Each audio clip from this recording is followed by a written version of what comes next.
الحمد لله مدبر الليالي والأيام ومصرف الشهور والأعوام، الملك القدوس السلام المتفرد بالعظمة والبقاء والدوام، والمتنزه عن النقائص ومشابهة الأنام، قدر الأمور فأجراها على أحسن نظام، وشرع الشرائع فأحكمها أيما إحكام، وأشهد أن لا إله إلا الله وحده لا شريك له، أعاد وأبدى وأنعم وأسدى وأغنى وأقنى وأضحك وأبكى وأمات وأحيا.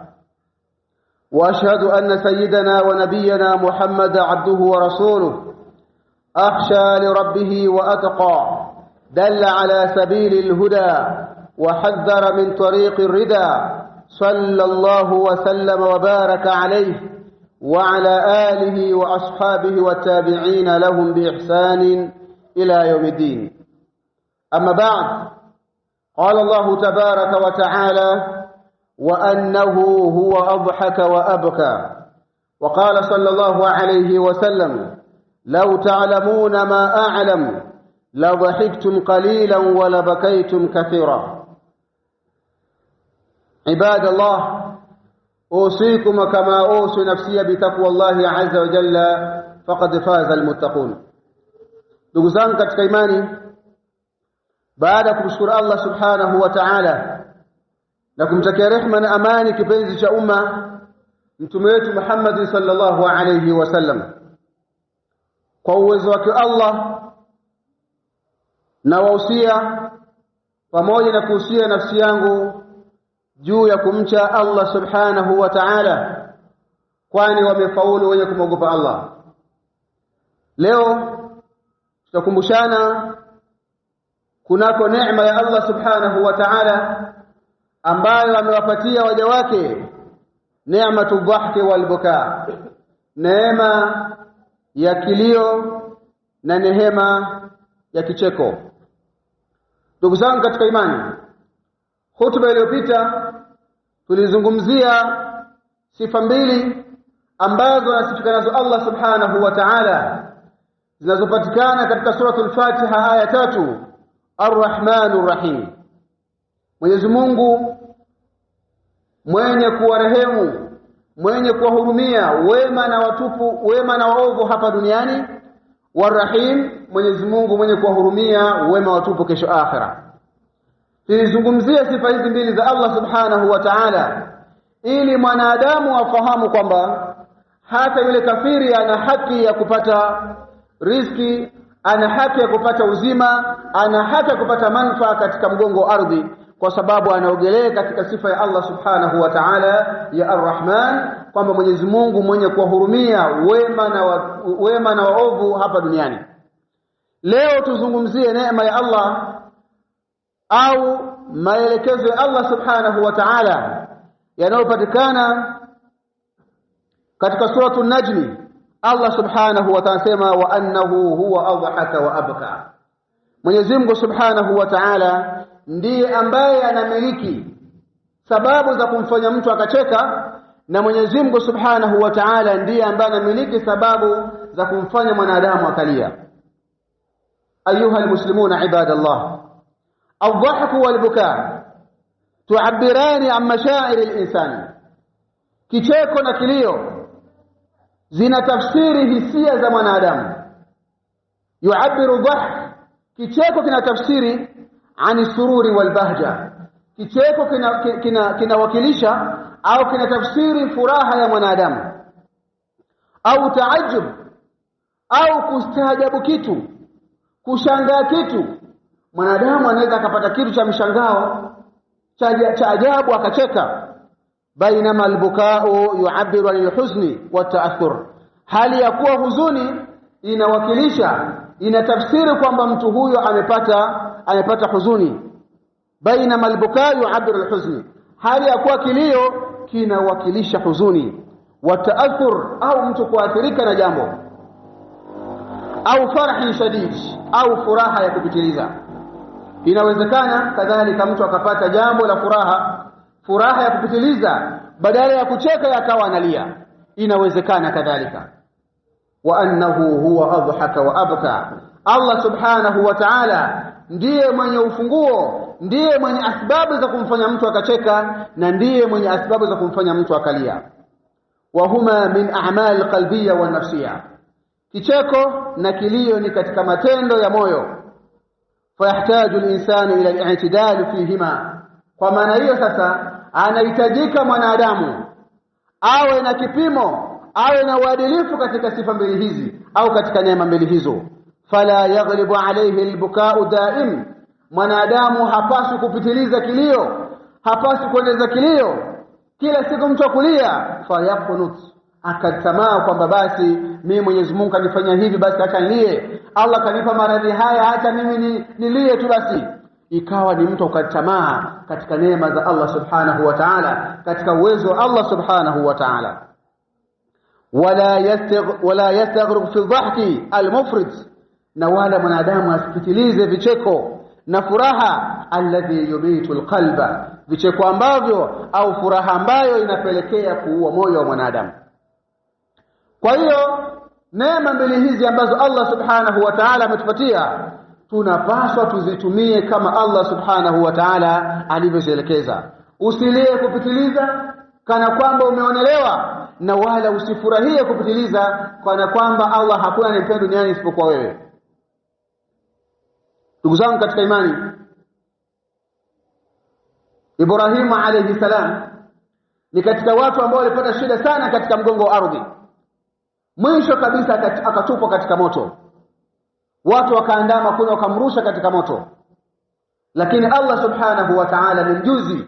Allah aliwaambia moto, kuni bardan wa salaman ala Ibrahim, ewe moto kuwa baridi na salama juu ya Ibrahim alayhi salam. Ibrahimu hakulia akalia akapitiliza, wazazi wake walilia, ndugu zake walilia, lakini Ibrahimu alilia kisha akamwelekea Allah subhanahu wa ta'ala. Kwa hiyo baada ya kilio kile Allah subhanahu wa ta'ala akafanyaje? Akamletea kicheko. Na hizi ndio sifa za mu'min, ndio sifa za Muislamu ambazo anapaswa awe nazo. Analia kiasi na anacheka kiasi, huko akimtegemea Allah subhanahu wa ta'ala. Wa annahu huwa adhaka wa abka. Allah subhanahu wa ta'ala huwa almutafarrid biijadi asbab alfarh wasurur. Allah peke yake ndiye ambaye analeta sababu kwa mwanadamu za kicheko. Wa huwa alladhi yati bi asbab alhammi walhuzni, na Allah peke yake ndiye ambaye analeta huzuni kwa mwanadamu, allati tajlibu albukaa, huzuni ambayo inapelekea mwanadamu kulia. Tuzangu katika imani, wal hikmatu min taqdimi dhahki ala albukaa, na hikma ya Allah kutanguliza kicheko kuliko kilio, yaudu ila janibi alimtinani walfadli, inarejea kule juu ya neema ya Allah subhanahu wa ta'ala na fadhila zake. Bitaqdimi al-asli wal ahabu ila nafsi, Allah kutanguliza kile ambacho ndiyo cha asili, wal ahabu ila nafsi, na kitu ambacho mwanadamu anakipenda zaidi. Lianna al-asla fi al-hayati al-bashariyya, kwa sababu asili ya maisha ya mwanadamu talabu saada wa surur, ni kupenda furaha na hali nzuri. Ndiyo asili ya mwanadamu. Mwanadamu hupenda furaha, mwanadamu hupenda kuishi sehemu nzuri, mwanadamu hupenda kula vizuri, ndiyo asili ya mwanadamu. Wa fihi tadhkiri bi ni'amillahi da'iya lilbahja, na hapa kuna ukumbusho wa Allah subhanahu wa ta'ala kuwalingania watu kuenda kwenye furaha. Furaha hiyo utaipataje? Unapaswa ujiandae, wala al-akhirah khairul laka min al-ula, kwamba akhera ya mwanadamu kwako ni bora zaidi kuliko ulimwengu. Furaha yote ambayo utafurahia hapa duniani haiwezi kushinda furaha ya kule kesho akhera. Adhabu yote ambayo unaipata hapa duniani haiwezi kushinda adhabu ambayo iko kule akhera. Kwa hiyo lazima ujiandalie furaha yako hii ndogo unaipata, ujiandalie furaha ya kudumu. Adhabu hii unaipata duniani uwe na subra ili ukaepukane na adhabu kali mbele ya Allah subhanahu wa ta'ala. Innahu huwa adhaka wa abka. an Aisha radhiyallahu anha qalat, kutoka bi Aisha radhiya Allah zimwendea anasema mara an-nabii sallallahu alayhi wasallam ala qaumin, mtume siku moja alipita kwa watu, ala qaumin ashabihi wa hum yadhahakun, alipita kwa watu katika maswahaba wake hali ya kwa wale watu wanacheka. Mtume alipoona wanacheka faqala, akawaambia law ta'lamuna ma a'lam la dhahiktum qalilan wa la bakaytum kathira, lau mngelikuwa mnajua enyi maswahaba zangu kile ambacho mimi ninakifahamu, basi mngelia sana, mngecheka kidogo na mngelia sana. La dhahiktum qalilan wa la bakaytum kathiran, mngecheka kidogo na mkalia sana. Fanazala alayhi Jibril faqala, Jibril akamshikia Mtume Muhammad sallallahu alayhi wasallam akamwambia, ya Muhammad, inna Allah yaqulu laka wa annahu huwa adhaka wa abka. Jibril akashoka Mtume Muhammad akamwambia, ewe Muhammad, unawaambia watu maneno haya, lakini jua kwamba Mwenyezi Mungu Subhanahu wa Ta'ala ndiye mwenye ufunguo wa kicheko na ndiye mwenye ufunguo wa huzuni. Allah ndiye mwenye asbabu za kumfanya mtu akacheka na ndiye mwenye asbabu za kumfanya mtu akahuzunika. Faraja ilaihim faqala, mtume akawarejea wale maswahaba waliopita akawaambia, ma khataitu 40 khatwatan, sikumaliza hatua 40 hatta atani Jibril, mpaka akanijia Jibril. Faqala, akanambia, iti haulai, warejea wale watu kule, faqul lahum, waambie, inna Allah ta'ala yaqul, kwamba Mwenyezi Mungu Subhanahu wa Ta'ala anasema, innahu huwa adhaka wa abka, kwamba Mwenyezi Mungu Subhanahu wa Ta'ala ndiye mwenye kumiliki sababu za furaha na ndiye mwenye kumiliki sababu za huzuni. Ndugu zangu katika imani, wangapi miongoni mwetu tumekuwa na furaha kipindi fulani na tumekuwa na huzuni kipindi fulani? Vijana wanaoa, mimi na wewe tumeoa, baada ya hapo unakuwa na furaha, mnapata mtoto mnakuwa na furaha, alafu Allah anamchukua mmoja wapo, ima mtoto au mume au mke, Allah anamchukua. Innahu huwa adhaka wa abka, Allah amewapatia kipindi cha furaha kisha Allah akawapatia kipindi cha huzuni. Kwa Muislamu wa kisawasawa, kwa muumini, hapaswi kubabaika na kuchanganyikiwa kwamba kwa nini mimi kila siku mimi tu, kwa nini mimi kila siku tu, bali inatakiwa kilio chako kikukumbushe kwamba kuna siku tarejea kwa nani? Kwa Allah Subhanahu wa Ta'ala. Innahu huwa adhaka wa abqa. Qala Hasan al-Basri, anasema huyu mwanachuoni min at-tabi'ina, min sayyid min sadati at-tabi'ina wa marji'an asasiyan fi tafsir.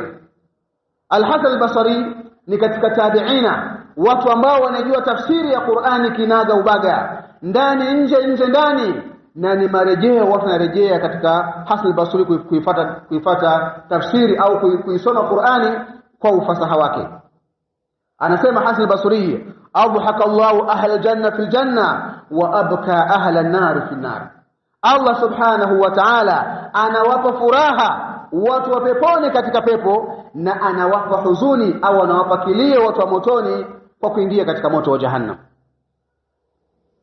Kwa nini wewe usikimbilie kwenye kupata furaha fil akhirah?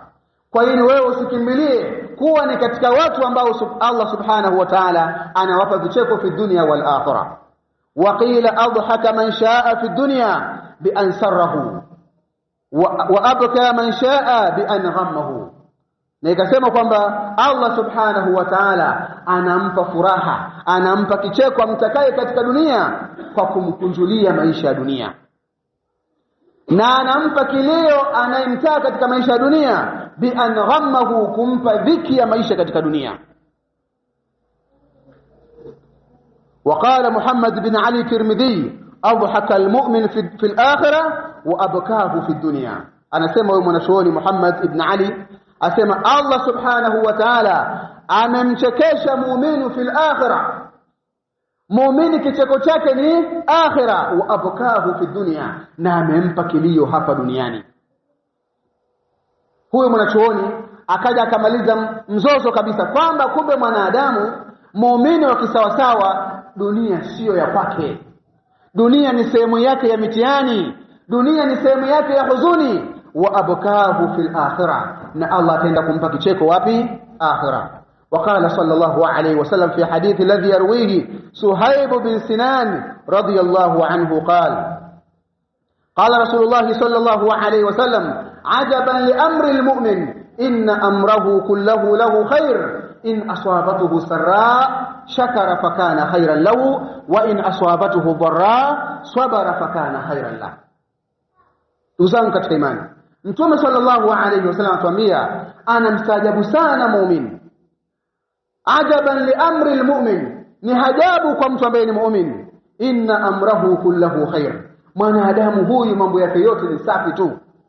Walaysa dhalika bi ahadin, lakini haiwi safi kwa mtu yote isipokuwa mtu ambaye ameshikamana na imani. In aswabatuhu sarra, mwanadamu huyu akipata jambo la kumfurahisha fi dunia, shakara fakana khairun la, anamshukuru Mwenyezi Mungu na kwake inakuwa ni khair. La in shakartum la azidannakum. Umepata mtoto, umepata mke mwema, umepata mme mwema, umepata biashara zako zimefunguka, unamshukuru Mwenyezi Mungu Subhanahu wa Ta'ala, inakuwa kwako ni khairi. Wa in aswabatuhu dharra, na mwanadamu huyu na muumini huyu akipata jambo ambalo la kumuumiza nafsi yake, jambo la huzuni, jambo la kumliza, swabara fakana khairan lahu, anafanya subra na inakuwa ni khairi kwake. Kwa hiyo mwanadamu au muislamu wa kisawasawa, huzuni kwake ni safi na furaha kwake ni safi. Kwa sababu gani? Anapokuwa na subra, Allah anamlipa kwa ile subra yake. Inna Allah yuwaffa as-sabiruna ajrahum bighairi hisab. Inma yuwaffa as-sabiruna ajrahum bighairi hisab, hakika ulipo wenye kusubiri malipo yasiokuwa na hisabu. Umepata mitihani, umekuwa na subra kwenye kazi zako, kwenye maisha yako, kwenye afya yako, umepata maradhi, umekuwa na subra, khairul lak. Ukawa na subra, inakuwa ni khairi kwako wewe. Lakini ukianza kubabaika tu basi, bwana hapa, bwana jamaa wanipendi hawa, yule bwana yule kafanya hivi, ukawa unasingizia watu na kulaumu watu baada ya kumilia Allah Subhanahu wa Ta'ala, inakuwa ni shari kwako. Ndugu zangu katika imani, qala ba'd al-mufassirin, wamesema baadhi ya wanachuoni wafasiri wa Qur'ani fi qawlihi ta'ala innahu huwa adhaka wa abka, ay man kathura alayhi dhahk yumitu al-qalb, mtu ambaye atakuwa mwenye furaha zaidi basi ajue kwamba anaua moyo wake. Mtu ambaye muda wote ni furaha tu basi, kicheko tu basi, ajue kwamba moyo wake unakufa. Waman yukthir min al-buka yuhyi al-qalba, na mtu ambaye atapata huzuni mara kwa mara, atakuwa ni mtu wa kulia, basi moyo wake unakuwa hai. Kaifa dhalik, unapopata misukosuko ndipo unaporudia kwa Allah Subhanahu wa Ta'ala, moyo wako unakuwa unakomaa, unamka qiyamul layli, unamlilia Allah Subhanahu wa Ta'ala, unafunga saumu za sunna, moyo wako unakuwa sawa sawa, unatoa sadaka sirran wa jahran, siri na waziwazi, moyo wako unakomaa, mpaka unakuja kuswali msikitini hapa, unakuwa moyo wa muumini ni mzito, una kilo nyingi zaidi ya msikiti, na ni mtu wa kawaida basi, lakini imani yake imepanda. Kwa sababu gani? Anamuelekea Allah Subhanahu wa Ta'ala, imani imepanda kwa sababu ya kumlilia Allah kila saa. Anapata misukosuko, ya Rabbi, leo mimi sina hata ile ya kula, lakini siwezi kwenda kumwibia mtu, siwezi kwenda kusema uongo, na kuomba Allah ya Razaq irzuqni kaifa tasha, ni ruzuku unavyotaka wewe. Mwenyezi Mungu, mimi sijapata mke, sijapata mume, nina mwaka wa 30, ninapitiliza umri wangu wa ujana. Mwenyezi Mungu, naomba uniletee asbabu za kupata nusura. Sio uanze kwenda kwa waganga, uende kwenye makaburi ya babu yako na bibi yako, mimi nimekuja, mimi ndio somo yako, mimi sijaolewa mpaka sasa hivi, naomba unisaidie. Unakufuru ndugu yangu, na wala huwezi kuoa wala huwezi kuolewa, na unakufa hali ya kuwa ni kafir. Lakini mu'min ni yule ambaye anamlilia Allah Subhanahu wa Ta'ala. Kwa hiyo muumini kila anapata misukosuko, imani yake inakuwa sawa sawa, na unapata vicheko na muda wote furaha, mambo yanakwenda, nafsi yako inakufa hiyo muumini. inma yakhsha Allah min ibadihi alulama. Alkhawfu yurithu albuka, kumogopa Allah subhanahu wa ta'ala kunarithisha mtu kulia. Wadhahku yurithu aljahl, na kucheka na vicheko vya furaha mara kwa mara na neema za mara kwa mara zinarithisha ujinga. Allah subhanahu wa ta'ala sema afa min hadha alhadithi ta'jabun wa tadhakuna wa la tabkun wa antum samidun fasjudu lillahi wa'budu. Allah anasema afa min hadha alhadithi ta'jabun, hivi kutana hii Qur'ani nyinyi ndio mnastaajabu. Wa tadhakuna wa la tabkun, na mnacheka mnaidharau wala hamli. Wao unaambiwa fataqu nara allati waquduha an-nas wal hijara uiddat lilkafirin, waogopeni moto ambao kuni zake ni watu na mawe. Wao unacheka tu basi, angalia wao wanasoma Qur'ani bwana, angalia ushehe huyo, angalia bwana. Baada ya kulia wao unacheka.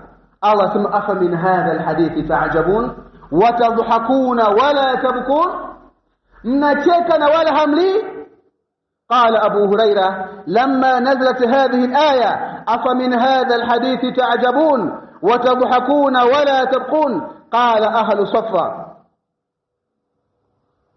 ولسما أهل صفا هم فقراء المهاجرين والغرباء، ni wale mafakiri min almuhajirina na wageni katika mji wa Madina. Walisemaje kushukaya hii? Walisema inna lillahi wa inna ilayhi raji'un. Thumma bakau, kisha wakalia ahlu sufa hatta jarat dumu'uhum ala khududihim, mpaka machozi yakapitiliza kwenye mashavu yao. Falamma sami'a an-nabiy sallallahu alayhi wasallam, mtume aliposikia hawa watu wanalia bukaahum, kilio chao, baka ma'ahum, mtume naye akalia nao. Mtume naye akaona afanyaje? Akalia mtume sallallahu alayhi wasallam. Baada ya kuwasikiliza kitu gani kinawaliza, akasema tumesikia aya Allah inasema afa min hadha alhadith ta'jabun wa tadhakuna wa la tabkun. Mtume naye akaunga naye akaanza kulia. Masahaba wakasema fabakaina libukai, na sisi tukalia kwa kilio cha mtume sallallahu alayhi wasallam. Ahlu sufa walilia, mtume alipojua kitu gani kinawaliza naye akaunga kulia. Masahaba walipomwona mtume analia nao wakaunga kulia, wakawa wanalia wote. Faqala an-nabiy sallallahu alayhi wasallam, mtume akasema la yariju nar man baka min khashyati llah, hawezi kuingia motoni mtu ambaye amelia kwa ajili ya kumwogopa Mwenyezi Mungu subhanahu wa ta'ala. wala yaliju aljanna musirrun ala ma'siyati llah, na wala hataingia peponi mtu mwenye kudumu kumwasi Mwenyezi Mungu subhanahu wa ta'ala. Kila siku naambiwa acha zinaa, we bado tu, nitaacha kesho kutwa. Acha wizi, we bado ngangania tu basi. Acha uongo, bado ngangania tu basi. Mtume anasema hatoingia peponi mtu mwenye kudumu kumwasi Mwenyezi Mungu subhanahu wa ta'ala, na wala hawezi kuingia motoni mtu mwenye kulia kwa ajili ya Allah subhanahu wa ta'ala. Ilipokelewa hadithi kwamba mtume sallallahu alayhi wasallam ma ru'iya ba'da nuzul hadhihi al-aya, hakuwahi kuonekana mtume baada ya kushuka aya hii afa min hadha alhadithi ta'jabun wa tadhakuna wa la tabkun, hakuwahi kuonekana mtume dhahikan illa tabassuman, mtume hakuwahi kuonekana baada ya hapo akicheka, isipokuwa mtume alikuwa anatabasamu tu basi kwa uzito wa aya hii. aqulu qawli hadha wastaghfirullah alazim li wa lakum wa lisairil muslimina wal muslimat fastaghfiruhu innahu huwal ghafurur rahim wa huwal barrul karim. الحمد لله رب العالمين، ثم الصلاة والسلام على أشرف الأنبياء والمرسلين سيدنا محمد صلى الله عليه وسلم وعلى آله وأصحابه ومن سار على نهجه إلى يوم الدين. أما بعد، تقزان katika imani, tunaendelea na hutuba yetu ya kuzungumzia aya Allah subhanahu wa ta'ala inasema innahu huwa adhaka wa abka. Wako watu waliopita miongoni mwetu ambao walipata mitihani mizito, ambao walikuwa nimeandaa visa vitatu ambavyo ni maarufu kwa nyinyi, lakini naona muda umenishia. Nitarashia kimoja, lakini kingine tutakiachia inshallah siku nyingine inshallah taala. kisa cha hadithul ifki, habari za kuzuliwa bi Aisha radhiyallahu anha, na hadith na kisa kingine cha wale watu watatu ambao walisema ukweli. Mpaka ikashuka aya, Allah akasema ya ayyuhalladhina amanu taqullaha wa kunu ma'as sadiqin. Visa hivi ni virefu, lakini tuchukue cha bi Aisha radhiyallahu anha. Bi Aisha radhiyallahu anha kharajat ma'a an-nabiy sallallahu alayhi wasallam fi ghazwati bani al-Mustaliq. Aisha radhiyallahu anha alitoka pamoja na mume wake Mtume sallallahu alayhi wasallam katika vita, wa inda al-auda faqadat aqdaha. Wakati wa kurejea kwenye vita alipoteza aqduni, mkufu au kidani ambacho alikidondosha. Faltamasatuhu, akarudi nyuma kwenda kukitafuta. Aliporudi akakuta tayari msafara ushaenda, ushamkimbia tayari. Alienda pembeni kujisaidia. Aliporejea kule akawa amepoteza moja katika mapambo ya mwanamke, aqdan. Akarejea kutafuta. Aliporudi kwenye msafara akakuta watu washaenda tayari. Kwa hiyo akawa hana namna. Fajaa Safwan ibn al-Mu'attal, akaja sahaba mmoja aitwa Sufyan, fawajadaha naiman fa'arafaha, akampata bi Aisha amelala na akagundua kwamba huyu ni mke wa Mtume sallallahu alaihi wasallam. Faanaha rahilatahu faarkabatha, akainamisha kipando chake na akapanda. Wamasha huwa yaquduha hatta adraka aljaysh, basi akawa anamkokota mpaka kwenda kulikamata jeshi kule mbele. Baada ya hapo yakazuka aliyozuka. Huna yatakallama almunafiqun wa raisuhum Abdullah ibn Ubay bin Salul, wakazungumza wanafiki waliozungumza, wakamtupia tuhuma ya zina bi Aisha radhiyallahu anha. Akahuzunika zaidi bi Aisha, akawa analia usiku na mchana, ya rabbi sijafanya hivi mimi. Wahazina kadhalika an-nabii sallallahu alayhi wasallam, mtume naye akahuzunika. Lakini mtume alizungumza maneno yake, qala fa wallahi ma alimtu ala ahli illa khairan. Alichoongea mtume asema, mimi sina nachotambua kwa ahli yangu isipokuwa nafahamu khairi tu basi. Yani mtume alikuwa na wasiwasi kile kinachozungumzwa kama kina ukweli au hakina ukweli. Ishara za kibinadamu zinaonyesha kwamba kuna ukweli, lakini uhalisia ya mke anapomfahamu mke wake asema hakuna ukweli. وقالت عائشة رضي الله عنها للنبي صلى الله عليه وسلم حين دخل عليها, na Aisha naye akamweleza mume wake ambaye Mtume sallallahu alaihi wasallam baada ya kuwa ameingia pale ndani, akamwambia fa wallahi, ewe Mtume Mwenyezi Mungu, na hapa kwa Allah, la aqulu illa kama qala Abu Yusuf, sisemi mimi chochote isipokuwa nasema kama alivyosema babake Yusuf, mzee Yaqub aliyopotelewa na mtoto wake Yusuf na mtoto wake mwingine Binyamin. Alisemaje mzee Yaqub?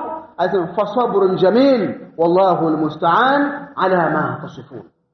Sina nachoweza kuzungumza kwa sababu nitakachozungumza nitaambiwa ni muongo, nitakachojitetea hutoniamini. La aqulu illa kama qala Abu Yusuf, sisemi isipokuwa asema kama alichozungumza nani? Babake Yusuf alayhi salam. Fasabrun jamilun, subra nzuri.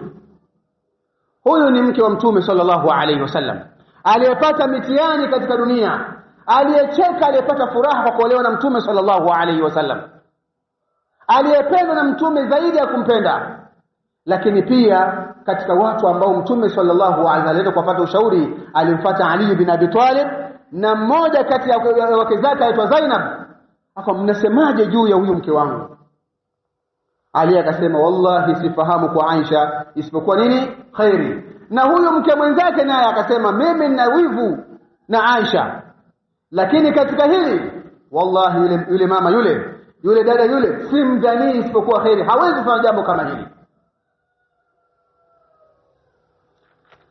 Ndugu zangu katika imani, kisa ni kirefu chenye mazingatio, lakini fama labitha an-nabii sallallahu alayhi wasallam mtume hakuchukua muda mrefu hatta nazala qawluhu ta'ala, mpaka ikashuka aya Allah subhanahu wa ta'ala kuja kumtakasa bi Aisha radhiyallahu anha, kwa sababu maneno ya wanadamu yasingeweza kumtakasa. Allah sema innal ladhina ja'u bil ifki usbatun minkum, wale ambao walikuja na uongo huu ni miongoni mwenu nyinyi Waislamu. Kuna funzo hapa ndugu zangu hapa. Innal ladhina ja'u bil ifki usbatun minkum, ni kikundi, ni miongoni mwenu ndio mko na umbea huu. La tahsabuhu sharran lakum, msidhanie kwamba ni shari uongo huu kwenu nyinyi, bali huwa khairun lakum, bali umbea huu na uongo huu ni khairi kwenu nyinyi. Ulimpandisha cheo bi Aisha na pamoja na wazazi wake Abu Bakar Siddiq radhiyallahu anhu, uliwapandisha daraja mpaka leo tunawasoma kwenye Qur'an. Haukuwadhalilisha, ile story haikuwadhalilisha. Allah anasema la tahsabuhu sharran lakum bal huwa khairun lakum likulli imri'in minhum maktasaba min al-ithmi, kila aliyeshiriki katika uongo huu, katika umbea huu, ana kiasi cha fungu lake la madhambi. Walladhi tawalla kibrahu minhum lahu adhabun adhim, na yule kiongozi wao ambaye ndio ameanzisha ile jambo ana adhabu kubwa mbele ya Mwenyezi Mungu Subhanahu wa Ta'ala. Ndugu zangu katika imani, tutosheke na hayo ambayo nimezungumza. Habari ni ndefu, lakini ninachokusudia ndugu zangu ni watu tuwe na msimamo katika dini. Tufahamu kwamba mtu ambaye sio Muislamu asikubabaishe na neema ambazo anapata. Hutuba iliyopita Ar-Rahmanir Rahim, na hutuba ya leo usibabaike na huzuni ambayo itakupata, usibabaike na misiba ambayo itakupitia ukapitiliza mipaka ukaanza kumwasi Mwenyezi Mungu Subhanahu wa Ta'ala. Innahu huwa adhaka wa abka, zote sifa mbili za Mwenyezi Mungu Subhanahu wa Ta'ala. Kuleta vicheko na kuleta huzuni ni kazi ya Allah Subhanahu wa Ta'ala. Kwa Muislamu akipata huzuni kwake ni khairi, akipata furaha kwake ni khairi. Furaha yake asipitilize wala huzuni yake isimtoe katika toa ya Allah Subhanahu wa Ta'ala. إن الله وملائكته يصلون على النبي يا أيها الذين آمنوا صلوا عليه وسلموا تسليما. اللهم صل على محمد وعلى آل محمد كما صليت على سيدنا إبراهيم وعلى سيدنا إبراهيم، وبارك على محمد وعلى آل محمد كما باركت على إبراهيم وعلى آل إبراهيم في العالمين إنك حميد مجيد. ورضي الله تعالى عن الخلفاء الراشدين أبي بكر وعمر وعثمان وعلي وعن بقية أصحاب رسول الله أجمعين. اللهم أعز الإسلام والمسلمين وأذل الشرك والمشركين ونكس أعداءك أعداء الدين برحمتك يا أرحم الراحمين. ربنا آتنا في الدنيا حسنا وفي الآخرة حسنا وقنا عذاب النار وقنا عذاب المرض وقنا عذاب الفتنة وقنا عذاب الفتنة وقنا عذاب الفتنة برحمتك يا أرحم الراحمين. أقول إلى صلاتكم يرحمكم الله.